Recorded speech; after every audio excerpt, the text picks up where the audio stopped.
The Queen of Granada, by M. Riff.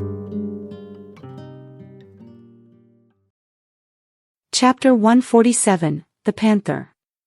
In Denmark, Rita used to hang out with hyperactive boys in the schoolyard. She used to beat them in a game where they had to guess which car would appear on the road by the sound of its engine. As she waited impatiently in line, she did not agree with the boys in front of her. She was about to correct them, saying that the Ford GT's engine roared like a lion and the car that had just driven past the shop sounded like a tiger. But on the other hand, the two boys were from the city and probably knew that the car's engine was tuned to sound like that. Finally, it was her turn. Keeping a watchful eye on the road through the window, she placed the sweater and hoodie on the counter along with 500 pesetas note. The woman behind the counter cast a curious glance at Rita's size and at the size of the sweater, which seemed a few sizes too big. Without commenting, she folded them neatly, placing each in separate plastic bags. Rita noticed a flashlight inside the display cabinet under the counter and asked the woman if she could see it. The woman took it out, but instead of placing it on the counter, she put it in one of the bags. She handed them to Rita, gave her a friendly wink and said with a warm smile, "You can try it when you get home." As Rita headed for the door, she suddenly spotted a car sliding slowly in front of the store. It was obviously the same car that had roared down the street a moment ago, and it clearly wasn't a Ford GT. Despite the circumstances, Rita felt satisfied to be proven right. It was an Italian-made de Tommaso Pantera. Like the Ford GT, it had a powerful V8 engine that could produce more than 300 horsepower. She could easily feel the vibrations of the engine beneath her feet.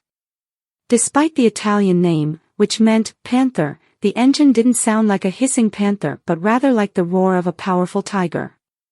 Many animals can feel an earthquake long before humans, because on four legs the animals have a better connection to the ground. People on only two legs typically notice the earthquake when the ground shakes beneath them and then it is too late. Rita had unusually keen senses, including an extraordinary sense of the Earth's vibrations. It was precisely the reason that she could distinguish between the vibrations from a Ford GT and a Pantera engine. She was also aware that people who drove around in such cars often had to flee from the police, and at that moment she did not like it. As Rita considered her limited options, she stood and glanced at the window. She wasn't sure if it was wise to leave the shop with the men waiting in the car outside. However, there weren't many open shops along the street, and it was only a matter of time before the men entered the shop after her. Just then, the man with the scar on his face pressed his nose against the window and peered inside. Rita managed to step behind a clothing rack and sit down. She began pretending to tie her shoelaces to avoid drawing attention from other customers in the store.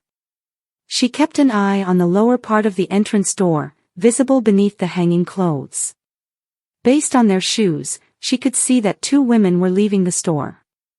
Before they closed the door behind them, Rita noticed the man's pointed shoes and his black and white checkered socks.